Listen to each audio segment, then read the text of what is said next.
0, yong or gong. 1, il. 2, i. 3, sam.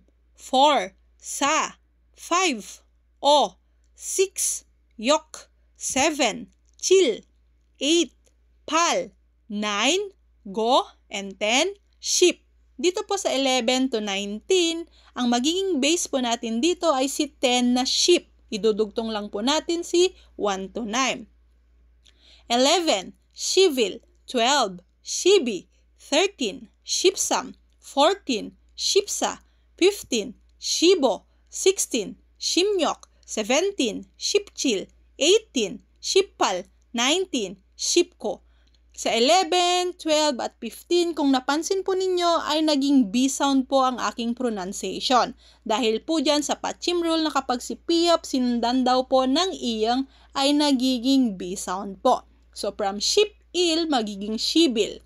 From ship-i magiging shibi. From ship-o magiging shibo.